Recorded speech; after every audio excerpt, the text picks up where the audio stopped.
this is Jamie Cloninger, and I am the Board Game Man. Thank you for tuning into this episode. We're going to go across the country, all around the United States, and trekking the national parks. It's back from 2018, 2 to 5 players, takes about 30 to 60 minutes to play. Let's go to the gamers table and check it out.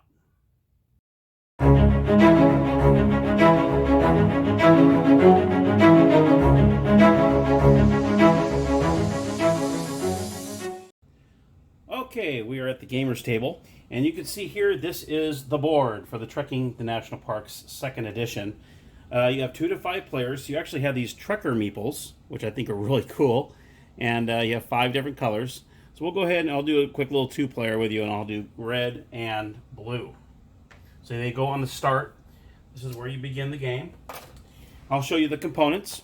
We have the bear, which whoever the first player is gets to hang on to this, so that way at the end of the game, if it ends with the 3rd or 4th player or the 2nd player, it'll continue to go all the way around until it goes back to the 1st player and then it ends. So first player gets the bear.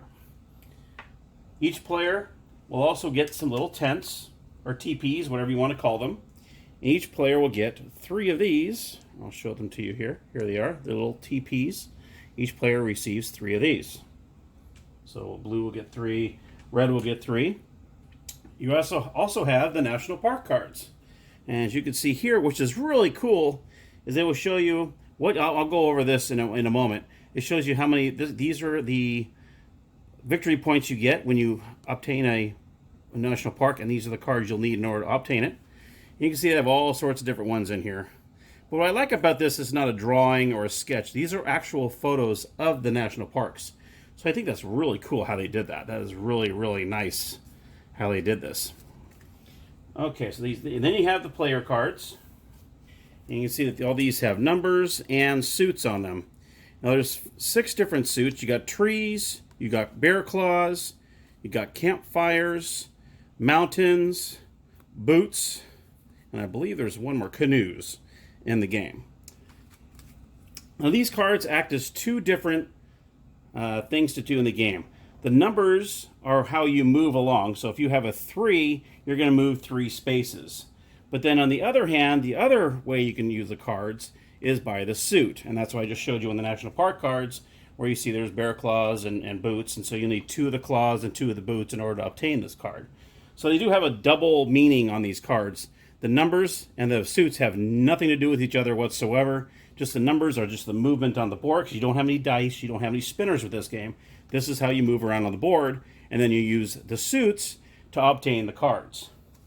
So that's how that works. And then you have the major parks. So you have the regular national parks with this deck.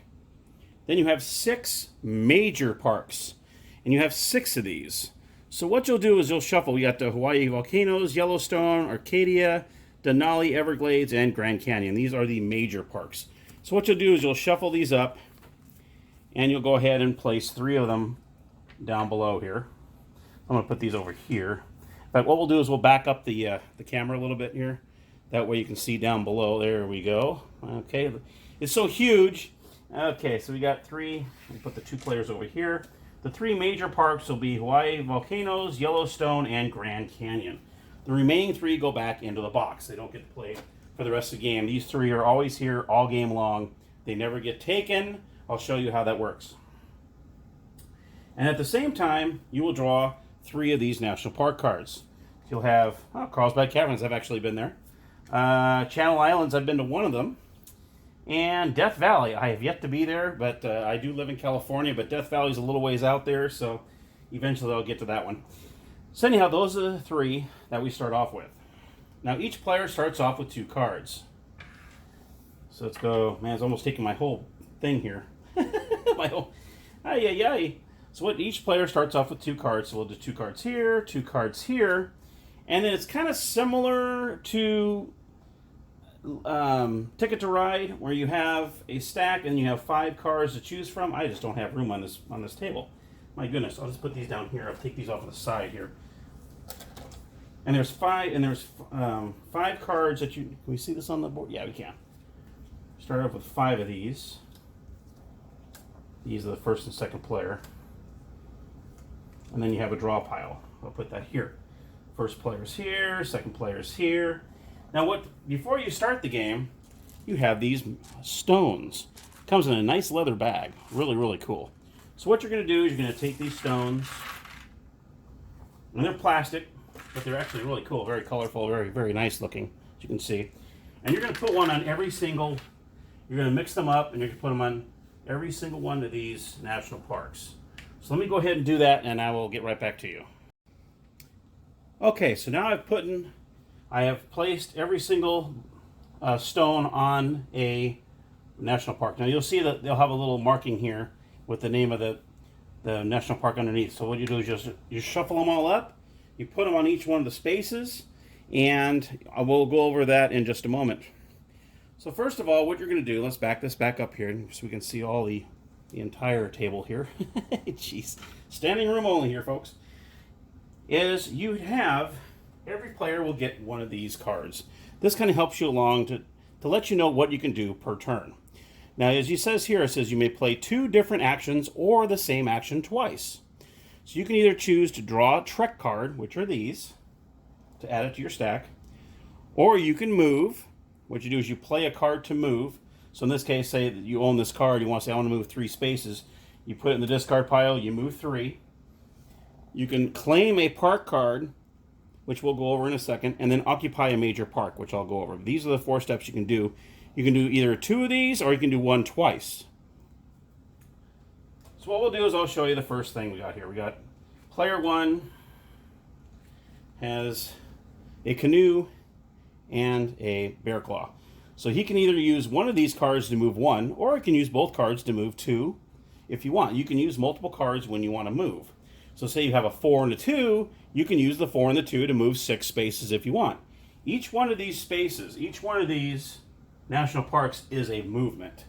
Okay, so say he wanted to use 1, he can discard the 1, and blue will move 1 space to Mammoth Cave. We'll see he goes to Mammoth Cave. Okay, what you do is when you land on a national park, you will take that stone and put it in front of you. So now you own that stone. For every stone that you get off the board, you get 1 point. This is the discard pile. I'm not sure where I'm going to put the discard pile. We'll put that there. Okay. Now that was 2 moves he did there. I did a move, and now he has 1 more move he can do. He can either draw a trick card, and because we don't have enough to do a claim a card, so we'll go ahead and draw a trick card, either one from here, or you can do one blindly from the deck. So what we'll do is, I'm going to go ahead and take a claw, take a bear claw here, and that's the end of the turn. So I took a card, this automatically goes put back down here, and now player 2 does his turn. So player 2 is going to look at his cards. He has a 4 and a 4. He has a tree and a fire. Now what he's going to look for, let's see what we're going to do here, is he's going to move, let's just say he wants to move 4. Actually, no, let's get a Trek card. Let's get a Trek card here. He's going to try to go for, he's going to get a canoe, and he's going to draw 2 cards from here. He's going to draw a canoe and a bear claw. So he's going to pick these 4. So now he did his 2 turns. He did 2 cards. So he didn't even plan to move. He just wanted to stay where he's at. Okay. Now player 1 is going to look at his cards. Oh, we've got to replenish this. Replenish these 2 cards here. Player 1 is going to look at his cards. If I can get them off the table here. They're on there pretty good. I don't want to bend the cards either. This is a brand new game here. So he has these 3 here. Now what he can do is he's going to try to see what's down here, because he wants to look at the icons down below, see if he can grab any of these cards. He's got a bear claw. He's got a canoe. So if he were to make it to the Channel Islands, that would be a good thing for him. He can actually try to pick that up. And where he's at, the Channel Islands, unfortunately, are way over here in California. So he's going to have to move quite a bit to get over there. So he's got a long way to go there. So what he'll probably do is he's going to go ahead and draw 2 cards just to try to get some movements and stuff here. So we got 2 more cards here. Now what happens is, let's speed this up a little bit. Say player 1 lands on another player's turn. Say you actually land on another player. You actually take over that spot and you knock that player back to start. So you can be way over here, and if you land on the same spot as the other player, And that's it. He gets knocked back to start. Now, one of the things that can happen is, say you're right here, say a player's right there, and you want to try to get to Petrified Forest. Okay? You cannot go through a Trekker. So you can't, like say you're a start here, you can't go 1, 2, 3, you can't do that. He's actually blocking your way. So you can't, unless you land right on him to knock him off, you might have to go around. So say you're trying to get to Petrified Forest and you had a 5, that's the way you'd have to go. You'd have to go 1, 2, 3, I'm sorry, a 4, I'm sorry. 1, 2, 3, 4, you'd have to go around that way because you cannot go through a Trekker. So that's one of the things you got to think about. Now say that player 2 here, red, is going to try to go to, like I said earlier, the Channel Islands. First, what he needs to do is he needs to try to get over to Channel Islands and have the appropriate cards in order to get it. Now, as we said before, Channel Islands has a bear claw and a canoe. So he's going to need those 2 cards to the side in order to be able to take that card. So player 2 has, let's see what we do. The best thing he can do is to take one of these 3s, because you see he's 1, 2, 3 spots away from Channel Islands. So he's going to go ahead and take this 3. That's one of his moves, is to take a card. And next one, he can move. So he's going to have to move 3. Okay. So he's going to discard the card 3. 1, 2, 3. He's going to take that away. He's going to keep the stone, but that's his second move, so he can't do anything else. Because remember, the 4 items you can do, you could draw a Trek card, which you drew the 3, and then he can move. So that's the only 2 things he can do right now. Okay. So you can't do all those in one shot. You have to make sure that you do it all. Okay. So he's going to hang on to this. Okay. And say his next turn comes through. He's still on there. This is when he can go ahead and take the card. What he'll do is his first move, right here, the Channel Islands, is a bear claw and a canoe. So what he's going to do is he has both of these, a bear claw and a canoe. Now remember, when you're taking a card, the numbers have no bearing on the game whatsoever. It's the icons when you're taking a card. So he's going to discard these 2, and he's going to take Channel Islands. So just like that, at the end of the game, he's going to get 5 points. So player 2 has occupied this. We'll just set this here for right now. And just like that, we take another card, and we replenish that. This is going to be the Arches, which I have yet to go to. I've been to many of these in Utah, but I have yet to go to Arches. That's kind of way deep in Utah. So anyhow, that's one of his moves. So he takes that.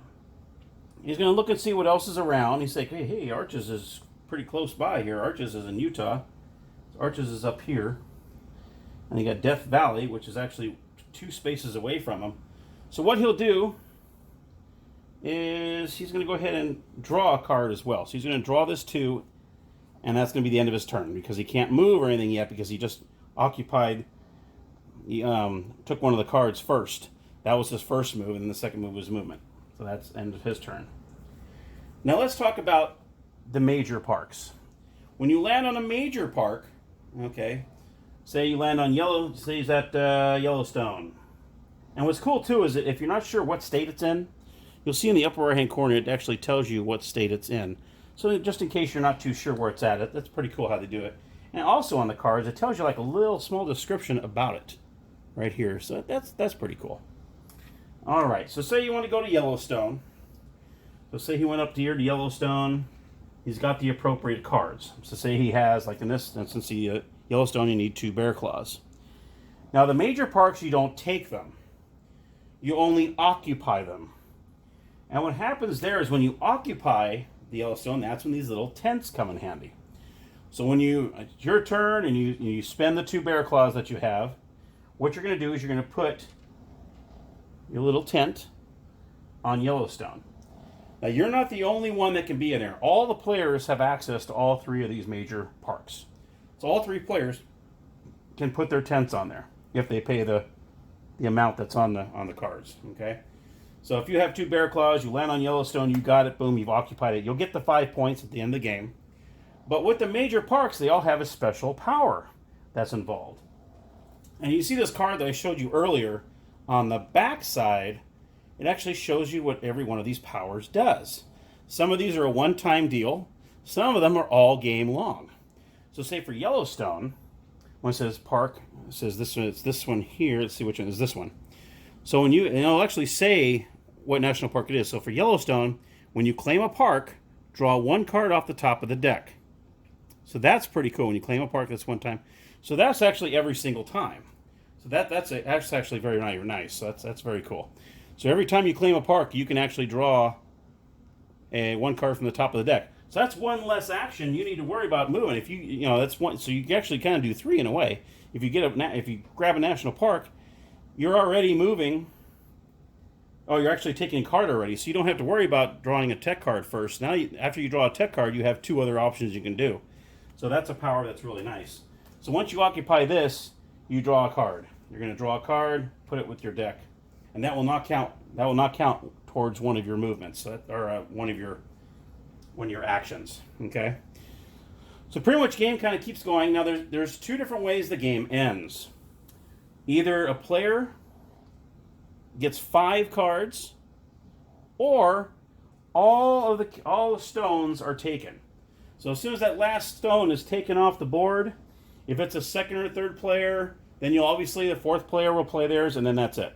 That's why the first player marker is so very important with the bear, because that will kind of tell you, okay, this is the first player, and so on. It's kind of like almost like Ticket to Ride as well. When you had like 4 players, and the second player ends it, but they have 2 trains left.